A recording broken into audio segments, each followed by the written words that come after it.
Hey there, and welcome to 3 Minute Warning, a Canadian Football League podcast. My name's Dallas Bergen. You can find me on Twitter at CFL Fans Toronto, and I'm joined by my co-host Bill Beer at Pigskin Punk 13. 3 Minute Warning is available on the All Sports All Plays network, live on Facebook, available on YouTube, and all the places where you find your podcasts. Those are usually available Thursday morning.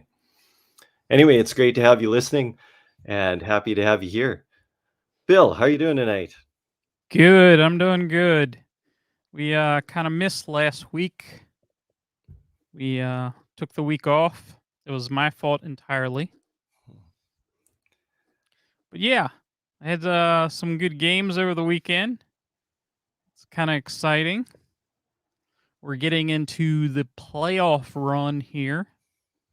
About to have playoffs, so the pretenders, there are some pretenders. The contenders have stepped up. The pretenders are still pretending.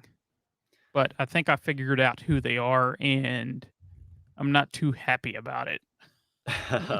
All right. I'm interested in hearing what that meant, although I could take a guess. But yeah, it is crunch time in the CFL with just 2 more weeks to be played and lots of interdivisional play and some things to sort out in the standings yet as well. Of course, Winnipeg is well atop the West Division and will host the West Division final in Winnipeg. But beyond that, there's still lots to figure out, and there's some teams that are not going to make the playoffs. BC and Calgary are jockeying in the West to see who's going to be out. Although I think Calgary could still finish first. Is that correct?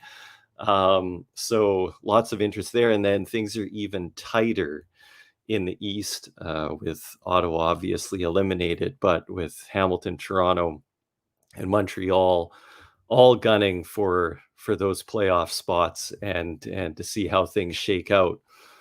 I think a Toronto win this week would seal first place for them, but if they were to lose hosting, welcoming the Hamilton Tiger Cats this week, and then a few other things went a certain way next week, we could be looking at a 3-way tie for first in the East Division, after which the tiebreak becomes the win-loss record versus each other when you've got multiple teams tied. And that would also be tied with 3 wins apiece. And then you have to go to for and against points differential, which I hadn't taken the time to look at yet.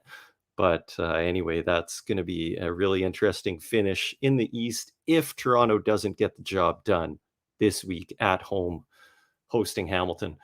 So it's going to be exciting down the stretch. It's going to be interesting. That's for sure. Yeah, absolutely. They're Toronto Argos.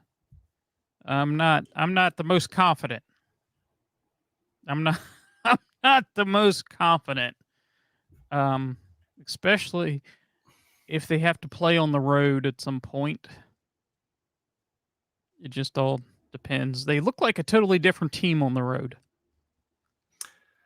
Yeah, that's a great observation. I think that just adds to the stakes for Friday's game, because if they can clinch, first in the CFL, if you finish atop your division, you're 1 win away from the championship with Right. just 6 teams going to playoffs. So absolutely, Toronto, I think more than, of course you need to clinch first, no matter who you are. But Yep. given those records at home on being undefeated versus on the road, yeah, I think you're right. So are the Toronto Argonauts, and I guess Friday will answer the question, but so pretenders or contenders, Bill? Oh, I'm going to limb here and say they are pretenders. Ooh, that's tough to say that about your chosen team. It is, but I can't explain it why they're so bad on the road. I don't have an explanation. Yeah, and you're referring to squeaking out a 3-point win over Ottawa this last week, as well as some other performances earlier in the year. What has you concerned about this Argos team? The quarterback play is the biggest thing. The quarterback play, McLeod Bethel Thompson has looked really good at times and then really bad at times. But we don't have anybody else since we traded Arbuckle away. This is who we have. This is who we have to go with. Um, they haven't had their full, wide receiver core healthy for a while. So it would be interesting if they could have that, what they would look like, but I don't know. I can't explain it. I mean, this is my first season watching the CFL, but I can't explain why they look good one week and the next week it's just like they're flat or something. I don't know. I don't know if it's coaching or what it is. To be honest. Yeah, So. I usually like to spin those positive and say that's the parity in the Mhm. CFL, but it's true. The Mhm. Toronto Argonauts have been an inconsistent team. I was going to say this season, not just this season, but in recent years. And McLeod Bethel Thompson has been here in recent years, given the number one starting job, the face of the franchise title. That wasn't the effort Toronto Argonauts fans and maybe the team themselves wanted to see in Ottawa, and you have to wonder if McLeod Bethel Thompson, of course, it's a team game, but he's been tagged with that role. We're going to ride with McLeod Bethel Thompson this year as far as he will take us at the quarterback position. So there is pressure there, but this game on Friday is huge. I can't wait. I am Yes, it so is. excited to go to this It's definitely a game. big game. And I won't say I'm confident. I wish I could say I am, but you've heard me week after week say I still think Hamilton's the second best team of the CFL, even with their terrible record. I And mean, now their they've record looked has, decent. They look decent. sure. How many weeks going on here? They've looked pretty good. You can't. I mean, they look. I mean, they started off pretty bad, but they've kind of bounced back. Got some guys back. Yeah, no, So they've done well, and it wasn't a dominant win over BC this no, last week, and yet they've got it together, and they've been relatively healthy as well. So anyway, that's going to be such a great game this weekend, and that's going to really determine how things settle in the East. So I'm super excited about that. We could segue back into some of the news, though. So you talked about the Toronto Argonauts yep. receiving core. They added a really good one this week in Josh Huff. I think that was a good pickup because you know I don't understand why he got released by Calgary personally because he had some pretty solid outings this year. So he's a former NFL Philadelphia Eagle. He played several years in the NFL. So I think it's a great pickup. Yeah, and he was a big star in Calgary before heading Hmm. south. And yeah, Begelton is a great receiver, and things just got crowded there in Calgary. Although it was a Yeah, surprise they that had Huff some was let young. go over Sean Bain and some of these Hmm. others, but Bain has been a sole returner this last week, so that may have factored in, and I think obviously salary factored in as well. Not like Josh Huff was being paid the upper echelon of CFL receivers, but some of the Right. other guys that they have in the wings would definitely be at a much reduced salary. So yeah, Yeah. great move by Toronto, who have played Dress Anderson in the last couple of weeks and Damien Jean-Pierre before that. Neither has made a huge impact, and so I think the move makes No. sense with Eric Rogers continuing to be injured. The one move I did like that Toronto made is they when they moved Dress Anderson to wide receiver, Devaris Daniels moved inside to Rogers' position, and he had one of his best games of the year Yes. after coming up a dud in our studs and duds week after week at that Hmm. wideout position. Well, he So comes things have up gotten better studs and there. duds. He comes up as a dud, but I think he's very capable of being a stud. Yes, and that's I the just, frustrations of the yes, Argonauts offense. I mean, right. Rogers has been hurt for a while now, but to Hmm. have Rogers and Daniels and then to see them catch a few balls a game, something's up there. I mean, Toronto's Yeah. been wrestling with the Canadian American ratio as well, which has caused them to, play like Chandler Worthy's not playing receiver anymore Mhm. as an import, so they've got two Canadians in at those slot back positions right now. And so that ratio management is tricky too with the injuries. So they have injuries to two Canadians who were kind of de facto starters in Cam Judge and Jamal Campbell, and are now playing imports at those positions. And so something's got to give on the CFL roster sometimes. So that's some of the challenge as well. Yeah, absolutely, and that's different than any other league that you have out there. The you have to have the insertion of certain Canadian players as starters, and yeah,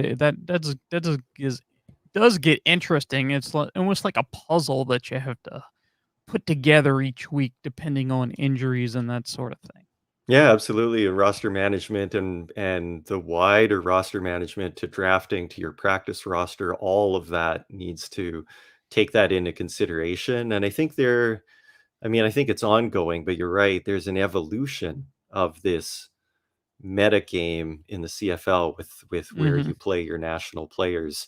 And right now we're seeing usually 11 Americans, just one Canadian playing on defense, which is giving defenses an edge right now. And at the same time, you have these elite athletic defensive ends who are a handful for any player to stop, whatever their nationality. But formerly, you would quite often see 4, even 5 Canadian nationals on an offensive line. And now the tackle positions quite often are being played by American players, which Hmm. means that you need to start those nationals elsewhere. And so they're increasingly starting at receiver positions or running back. And of course, many of these Canadian players are elite starters and totally worthy to be starters. But at the same Oh, time, once you absolutely. go deeper on a team, sometimes a team that's starting 3 national receivers, they're not your by the time you get to the third one, certainly they're not your Eric Rogers or Tavares Daniels. So No.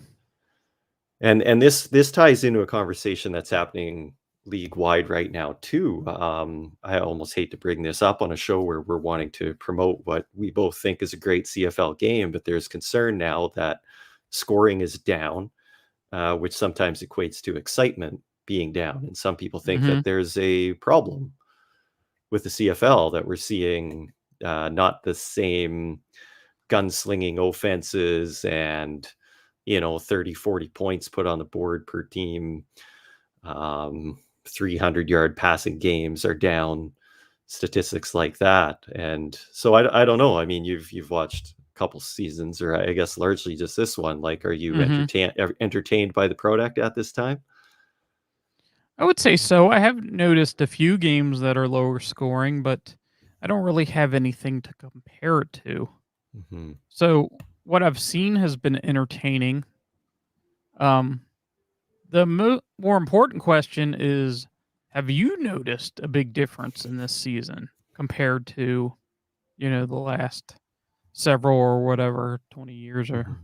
whatever? I know it's hard to compare to certain eras, but we had a year off, and that does a lot to team. I mean, you had what, a month, if a month of training camp, and then you're playing games, and you haven't had those practices. I don't know if they do mini camps in the CFL or whatever in the off season, but a lot of that is cohesion or whatever you want to call it, that these guys are working together. In the last year, they didn't have that. They didn't have this continuity.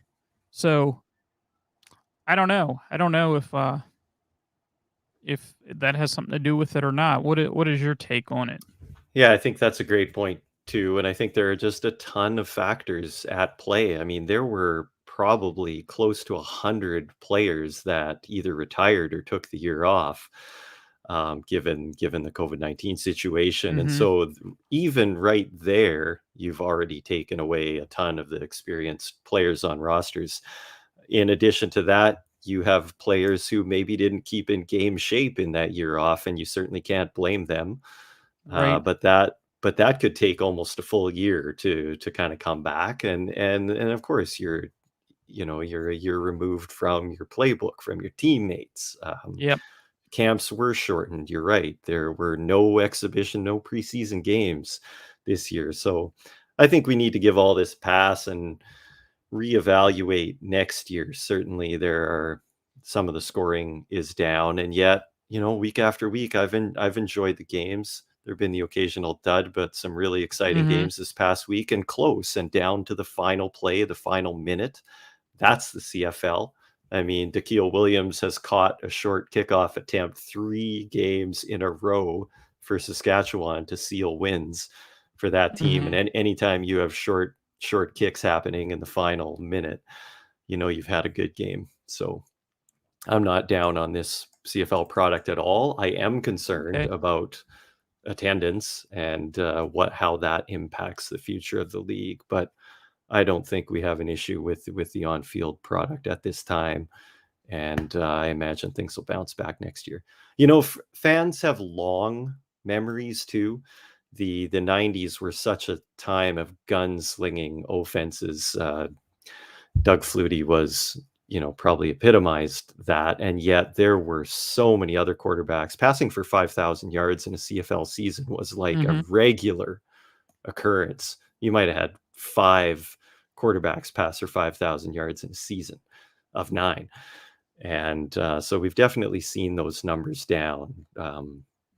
30 plus touchdown passing seasons were the norm. And those quarterbacks were throwing 20 to Mhm. 30 interceptions too.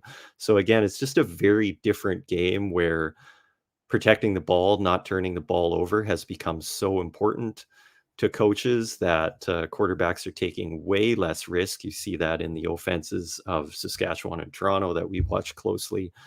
Very similar, just a lot of short passing games and safe passing game, and you rely on the defense to make stops and get turnovers and win games that way. No, is there like this is what I've noticed this year. Well, since this is the only year I've noticed, the quarterback talent isn't at a high level all across the league. There's definitely some top tier guys, and then there's seems to be a few middle tier guys, and then there's a big drop off.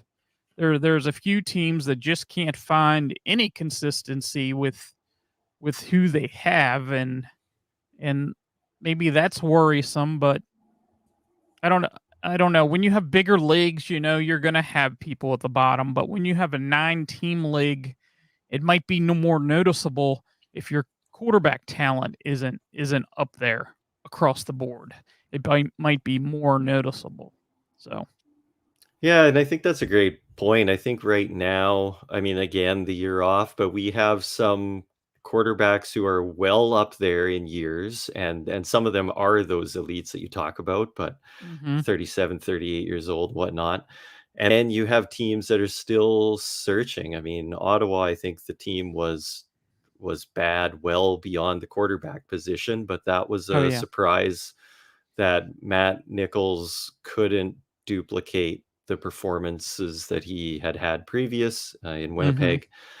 And so you had a team there searching. There have been the injuries, of course, to Masoli and Evans in Hamilton, Mhm. and yet I think both of those are going to be quarterbacks for the future, although a different in age there. With Masoli, I think is 33, and Dane Evans is 28. But even still, I think Masoli has a few good years left for sure.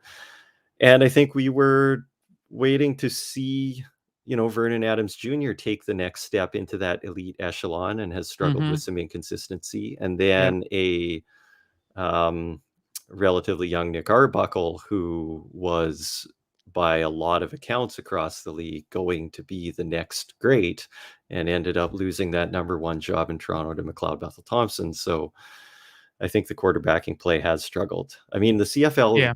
grooms the quarterbacks for the future. That CFL experience is so important that free agency teams will acquire quarterbacks that have CFL experience. And so if that runs thin, then it becomes really challenging. I mean, you see Ottawa trying to throw quarterbacks into the fire without any CFL experience. While there may be some promise there, it's not often done because it's tough to play a different game without usually at least a year of practice under your belt.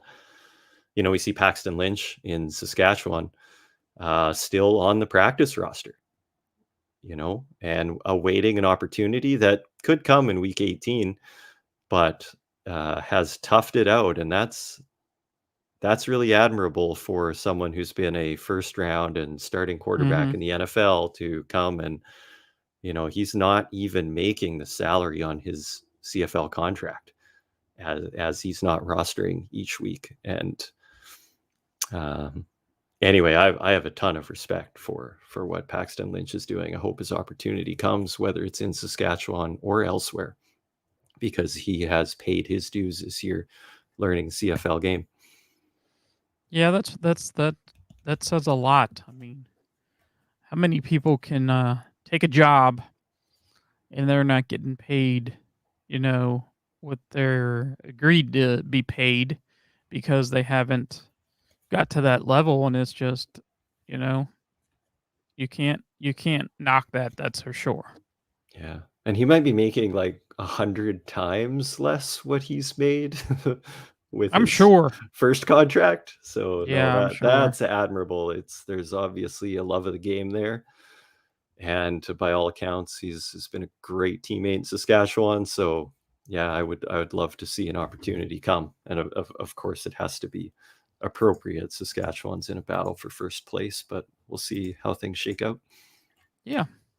Yeah, so that will be pretty interesting to see that happen.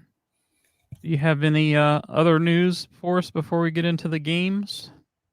Oh yeah, well certainly a few things happened this week. I think we talked about some of the moves and signings, but I guess on the injury front, a lot of eyes are looking to Winnipeg. Andrew Harris is still not practicing. So Brady Oliveira looks to start again this week. And then questions at the running back position in Toronto as well. We'll talk about AJ Olette later on, who had over 100 yards this past week with the injuries to DJ Foster and then John White in the Mhm. game this past week. Looked to be a quite serious knee injury, unfortunately. So John White will not be back. DJ Foster has practiced this week, so it remains to be seen what will happen there for the Argonauts on Friday. We'll look for that He's a news big piece. He's a tomorrow. big piece Yeah, for of their sure. puzzle. So, And especially without John White because they were working so well in tandem. So even if DJ Foster is good to go, I think you'll maybe see a good dose of AJ Olette as well. And that's some great depth that they're showing at the running back position there. Kudos to John Murphy and Michael Clemens.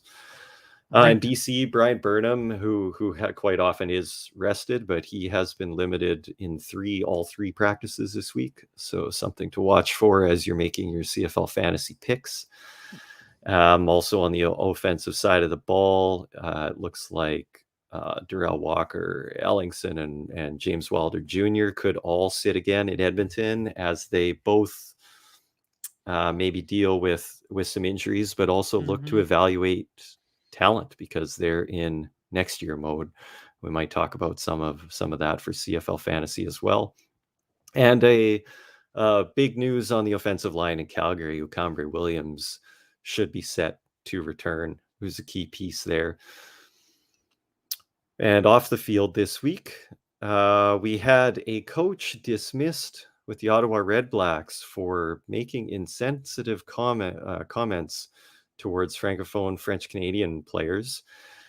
That's terrible, and I think well deserved. I don't know what was said, but we certainly can't have those kind of things happening and anywhere. I was going to say, especially in Mhm. Ottawa, but Ottawa is um, not unique. I mean, Quebec is the large, dominantly French-speaking province in Canada, and with Yeah. Montreal being a very French but bilingual city. Ottawa's is in Ontario, but more or less on the border with Quebec. and so the fan base there would be, very diverse in their Anglo-Franco makeup. And anyway, sorry, I shouldn't even. It's unacceptable if that Mhm. happened. I Right. don't mean to expand on this, but anyway, I think Ottawa took appropriate action, and we'll see who surfaces there too. There's some interesting options. Maybe they'll just ride it out for the rest of the year. But Yeah, that's for sure. No. we had a CFL legend pass this past week. Angelo Mosca, also known as King Kong Mosca. He was a 12-year Hamilton Ticat defensive lineman and a bigger-than-life personality, a legend in this league. And so that was sad for the CFL community. Angelo Mosca will be missed. And then we had a retirement in the CFL family this week as well. The Blue Bombers play-by-play voice, Bob Irving, announced his retirement at the end of this season, or the retirement from being the play-by-play voice of the Bombers on 680 CJOB, and spent many decades covering the Bombers and a huge part of the CFL. With some XFL news this week, Bill, do you want to talk to us about that? Well, 9 it big sounds executive hires, so CFL fans will stop saying you don't have anything except stinky jerseys. well, I don't know. We're still 2 years away from them playing, and we don't know if there's gonna be a collaboration or whatever you wanna call it. And I just don't know. I think it was a good idea to get things. I mean, there's no way that they could get things up and running in less than a year from scratch, basically. I mean, you could do that, but you're gonna miss the mark. You're not gonna have everything that if you want to do it correctly, they had to go with the two. I don't know if the CFL is gonna be involved. I mean, they said earlier that the talks break down, but they have some people in place. That's a start, but I don't know. I don't have any idea because there's not much. That's the first rumblings in the XFL in a while. So Yeah, I think since those talks stalled or yeah. ended, yeah, and I'm not. I mean, I know nothing, but I'm not sure that conversation is over as long as, um, particularly the decline in CFL attendance is one of the Hmm. biggest concerns. I think you look at all options. I'm certainly protective of the CFL and the long tradition and the uniqueness of the game and the rules in the field, and yet I want to see the CFL thrive. And I think the potential for partnership is limitless. It's true that the XFL doesn't have a lot right now, but they have a lot of experience. They have a lot of wealth. They've got a huge potential audience in the American viewership.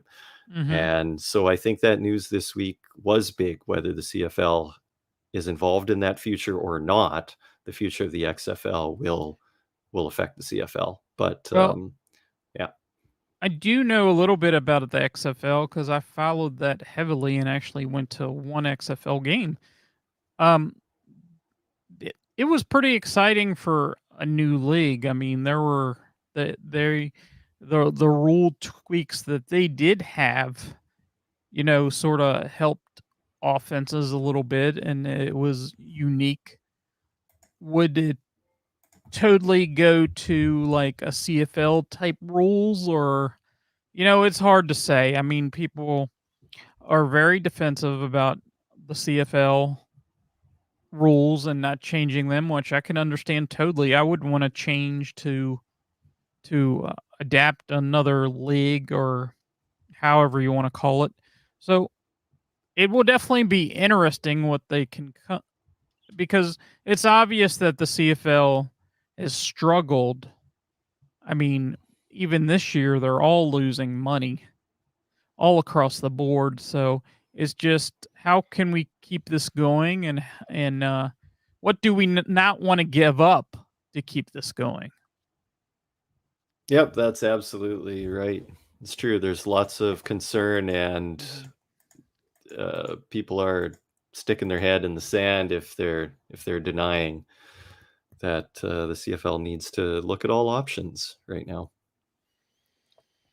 Yeah, absolutely. Yeah.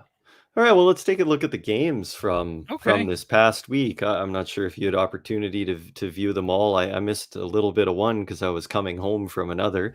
That sometimes happens when you have a double header. But on Friday night, we had BC at Hamilton. The final score: BC 18, Hamilton 26. Mhm. Were you able to catch that one? Do you have thoughts about Yeah. that game? Yeah, that was, it was the way it went, it was rather closer than I thought. Going through this game, we got, quietly, we got Lucky Whitehead back, almost had 100 yards. Um, they just BC, that is, just are missing something. I don't know what it is, offensive line play, and, Hamilton is just chugging along with Jeremiah Masoli. I don't see they removing him at any point unless it's bad play. But yeah, there was some exciting. Brandon Banks, scored a touchdown. We haven't heard his name called much this year. Yeah, that So was it one of was, the big headlines from this yeah, one for sure. Been waiting all season for Brandon Banks to return to form. He was the league's most outstanding player in 2019 and has been sidelined by injuries this season. And yet, the games that he's played in, he has not been much of a factor. no, So not at all. this was a big deal, and it wasn't a huge week, but he had a No. touchdown. He had 6 catches for 75 yards.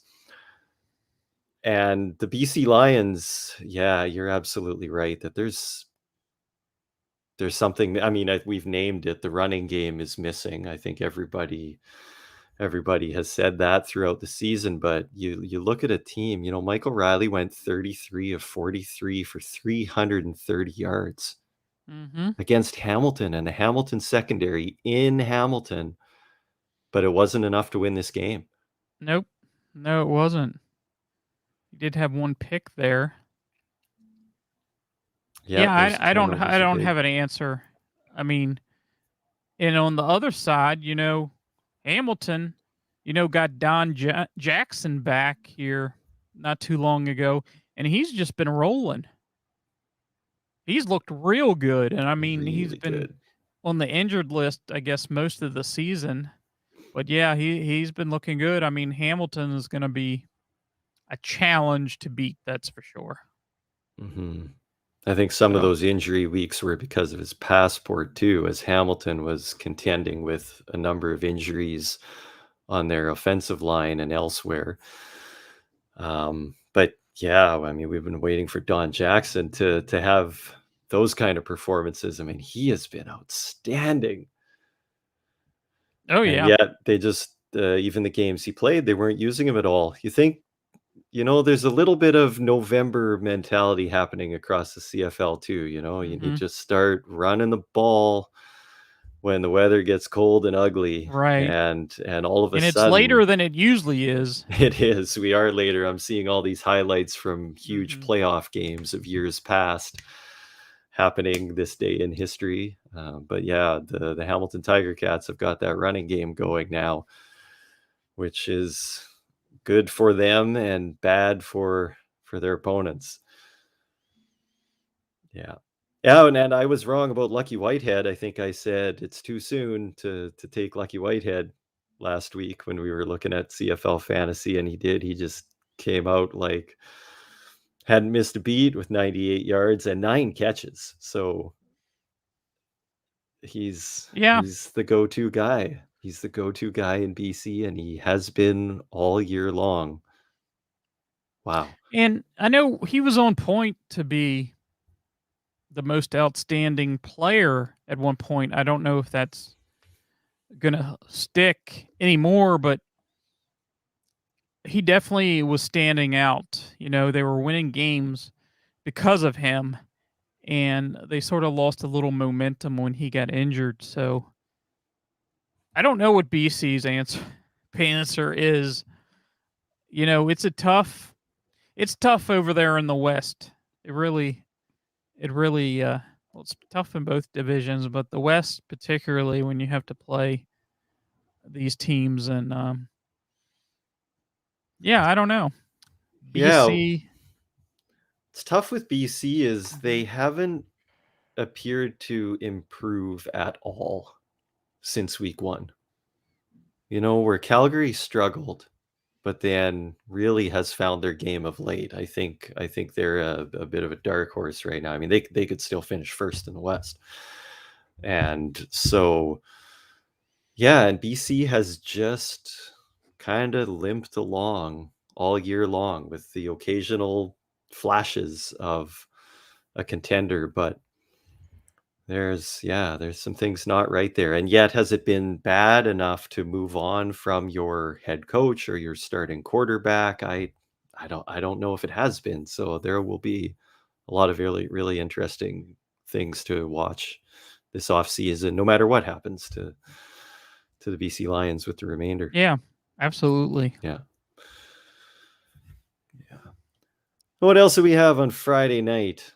We had Saskatchewan at Edmonton, and Saskatchewan pulled out a win in 1917. Um, that was a little closer than I thought. I really thought that going into Edmonton, they might have just destroyed them, but they've been a team all year that they haven't been winning big. They've been winning lately, but they haven't been, as convincing as you'd like to see. I'm sure you were sweating it in certain games this year with them. They make it close. In this game, Edmonton did come back there at the end. They had a few touchdowns, but Jeremiah Masoli didn't play horrible. I mean, yeah, he did have an interception. 241 yards isn't too bad. Taylor Cornelius had his best game of the season. 322 yards passing, couple touchdowns. And Yeah, he that didn't was even have any interesting. of his weapons. None of his weapons were there. None of the top 2 wide receivers and his running back wasn't there. So that's pretty impressive. Yeah, I guess there's players there who are playing for jobs and future and pride and whatever else. But as a Saskatchewan Roughrider fan, that was disappointing that score was as close as it was. And yeah, I mean, I think a lot of people thought you might have seen 4 blowouts in the CFL last week, Mhm. and there weren't any. All of those No. games were Nope. close. Even Winnipeg 31, Montreal 21 came down to the final minutes. Montreal was threatening in Winnipeg, and so that's going to be a great rematch this week. And then, of course, Toronto's barely squeaking out a win against Ottawa by 3 points, Yeah, I and don't. and BC surging with the comeback in their game as well, keeping it Mhm. interesting. So Mhm. yeah, maybe the bad teams aren't as bad as we say, and any given Sunday, anything can happen. But Well, that's they had a saying in the NFL. That's why we play the games. that's why we play the You know. games. So So yeah, no, pretty exciting. I was a little. I can admit I was pretty frustrated with Toronto and the way they played in Ottawa. They did not. As I said, they had a 3-point win, but they had to come from behind to do that. They looked. I don't know. They look sluggish. I don't know if it's just the quarterback or what it is. We talked about that briefly. So hopefully they can put that behind them and get going. Ottawa, has been competitive at times lately. So they were competitive in this game. They did make some plays. yeah, the Argonauts The had to stage a comeback. That yeah. There's that was a obviously shocker. talent on their game. But, their quarterback, Devlin Hodges, started this game. He had under 100 yards, 90 yards, I think. Um, yeah, that's not going to get it done. Mhm. How many times can you throw for 90 yards and win a game in the CFL? It's probably not going to be too often. Both Yeah, running. that's brutal, a 90-yard game, and yeah, that's what I was saying earlier. This is a quarterback that had starts for the Pittsburgh Steelers, right? Yeah. To struggle to have a 90-yard game, and that's not a knock on Devlin Hodges' game, but it Mhm. it does demonstrate that it takes time to figure out the offenses, the defenses, the game up here, and he's been thrown right in, partly due to injury, partly evaluation because Ottawa's out of it. But I imagine he'll have better games than this debut. Yeah. Yeah. So, we'll see. He'll have another game, you know, a few more games coming up here, and we'll see what he can put together. Ottawa needs to find, um, some talent there, Uh, they they need some help, that's for sure. Well, Because they've got a great talent in Devontae Dedmon, oh, yes. returning the opening kickoff of Is the he second like half. every time I see him get the ball, I'm like, "Okay, what play is he gonna make now?" I mean, he's definitely a playmaker. Yeah, and that kickoff return, I could watch it over and over and over again because the whole time, like, it's not like he found space and he was clearly gone. He ran straight upfield and just didn't get tackled because of his speed and quickness.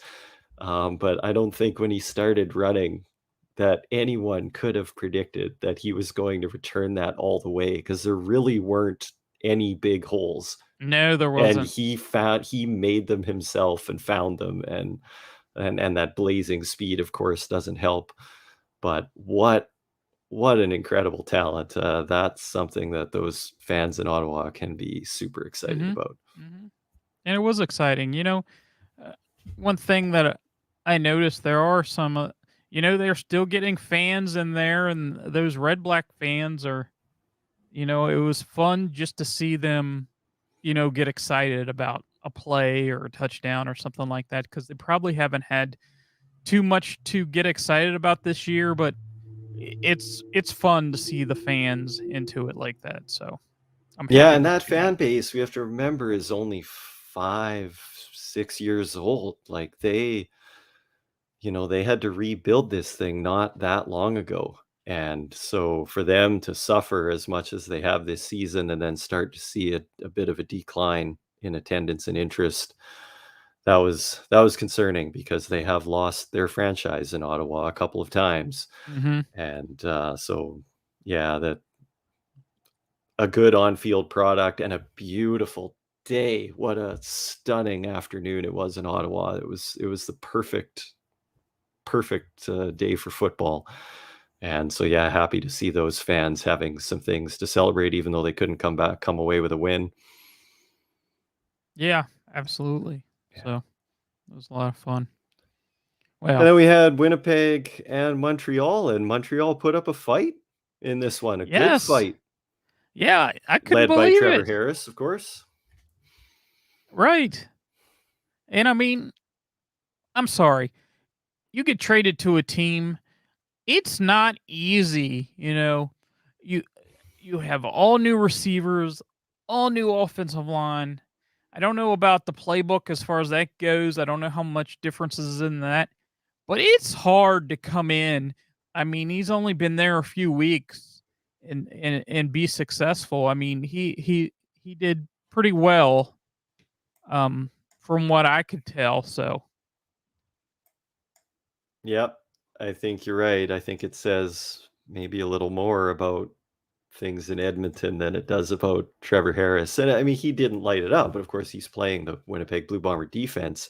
But for this game to be as close as it was, He threw for 162 yards with 2 Yeah. touchdowns and 2 interceptions, but he was a leader on the field, and he was poised and confident as he usually has been, you know, getting Mhm. getting it No, done. no, it was all entertainment this weekend for sure. There was you know, we've had in some of the past weeks, we've had some really big blowouts where it was like by halftime it was like, yeah, I don't see this coming around, but these were all pretty exciting. So I can't imagine, saying anything about this weekend that, games weren't entertaining because they were all entertaining to me at least. Yeah, absolutely, and the final 2 weeks should be, for the most part, really exciting. There might be a couple games that don't mean anything, but, there's a lot on the line for those playoff seedings, and so that's gonna be really great. And, sorry, just back to Winnipeg, Montreal too, you had William Stanback ran for over 100 yards against Winnipeg and 6.6 yards a carry. I think Winnipeg can be beaten. We have to believe, all respect to the Winnipeg Blue Oh Bombers yeah. who have been dominant, but for this league to be exciting this year, we have to think that somebody can go into Winnipeg in a few weeks and beat them. Maybe Montreal can, and Montreal will Anything's get possible. an opportunity to show that this week, hosting Winnipeg in Montreal, although Zach Claris won't start this week, and who knows who else Winnipeg will choose to rest. I mean, they're going to have a few weeks of rest to begin with, but they've decided they will definitely rest Zach Claris this weekend. But exciting times. Yeah. Yeah, absolutely. It playoff time. It's pretty cool. Yeah, so looking ahead to this weekend, so we've got again the double headers Friday and Saturday night, Mhm. which for the most part I like, although I'm just going to take a moment to complain and say this late in the season, afternoon games are the best. And I would love to see the CFL go back to Sunday afternoon games as well. That's when the playoff games are played, and yet the end of the season is still Friday, Saturdays. Mhm. That again, that game in Ottawa, I just so badly wish that I had gotten on the train or whatever and gone to Ottawa. Everybody was having a blast. It was just a beautiful, beautiful day. This game in Toronto on Friday is at 7:30, and I love a good night game, but the temperature difference at game time, I'm gonna talk in Celsius, you'll have to help. You won't be able to help me out. Game time might be 12 degrees Celsius and it might be 0. I know that's 32 Fahrenheit by game's end. Oh, that's not So too bad. no, I know, and it's football, and I grew up in a cold, wintry place, but I don't know. There's a limit where it's silly how we think that watching football when it's freezing out is a good time. A football game in August, the NFL doesn't even know. Football game No, in no, no, no. in late July is where it's at.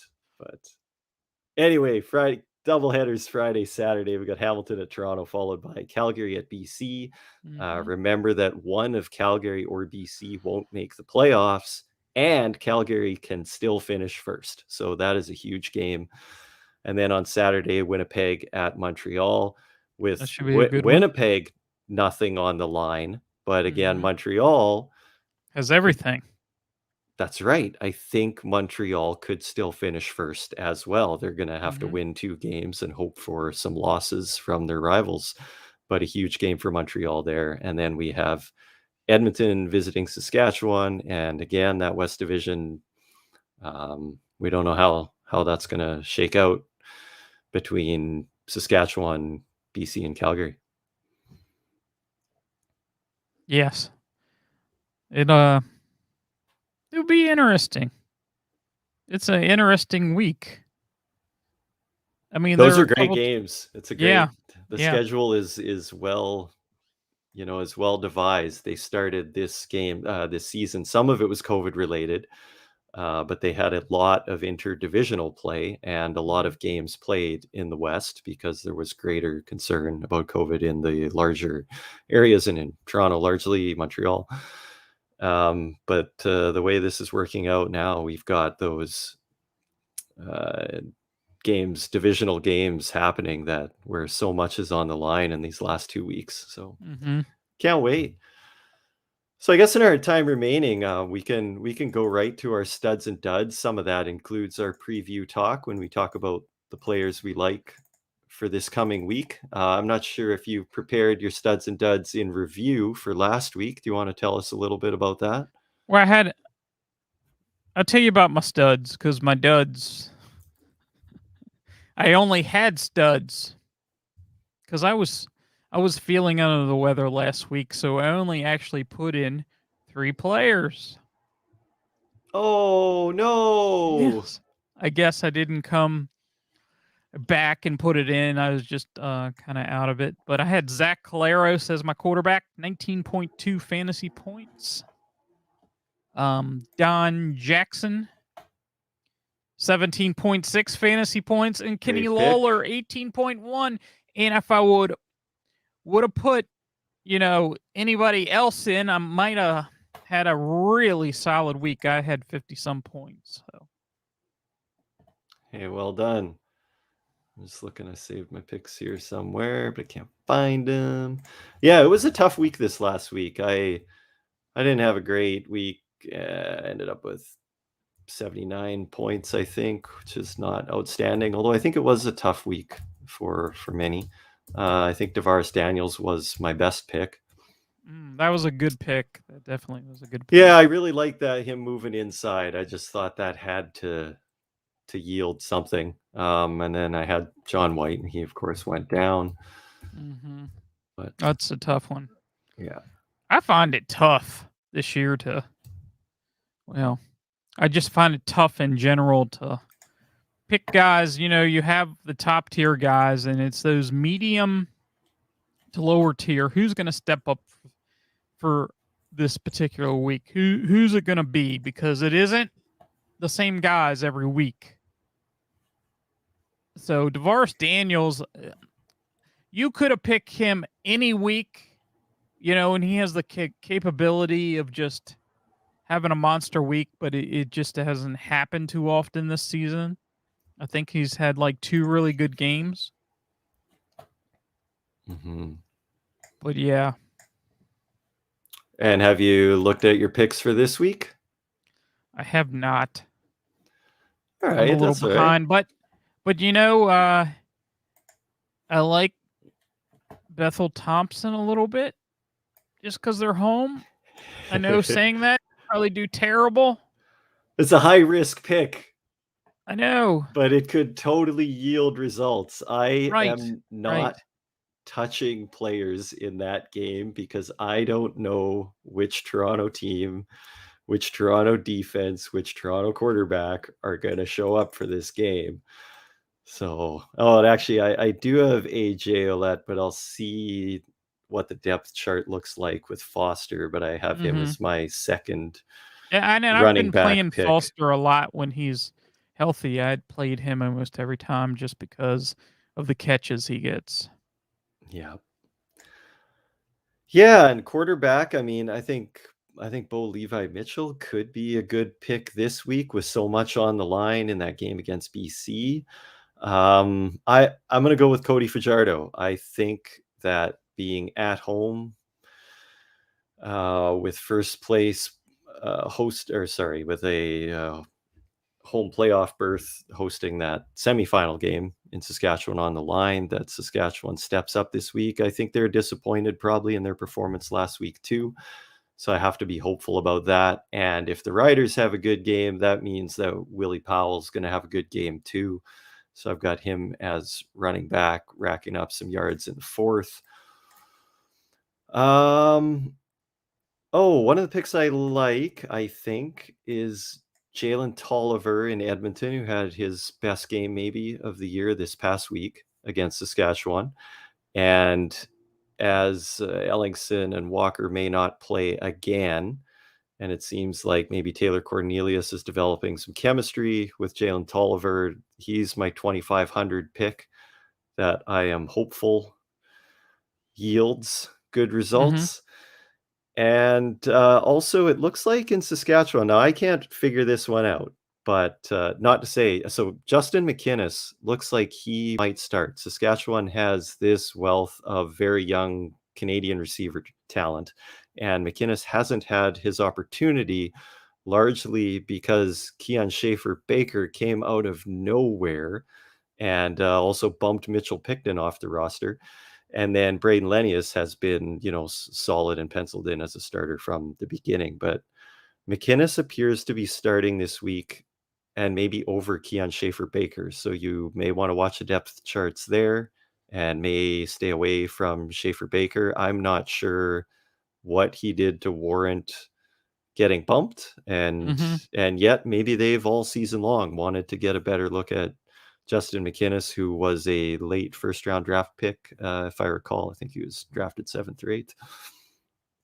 So that'll be interesting to watch this week, and he's at 2,500, so that might be a risk. But if you spend 22,000 on, or I don't know, Cody Fajardo and William Powell, then you Mhm. gotta go cheap on those other guys. Yeah. Yeah. You got to find those lower tier guys. So Which defense would you take this week, Bill? defense. That's a good question. Um, Saskatchewan, Yeah. maybe. Oh, I was kind of thinking that too. I mean, Winnipeg's probably never bad. But again, the Hamilton Toronto game, I just don't know what's going to happen. So Right. I'm not sure I can confidently pick either, even though they're both pretty solid defenses. All right, well, Yeah, that's that's going to for be a sure. great week in fantasy. Make sure you get your picks in this week. If you miss a week of picks, it ruins the whole year. So Yep.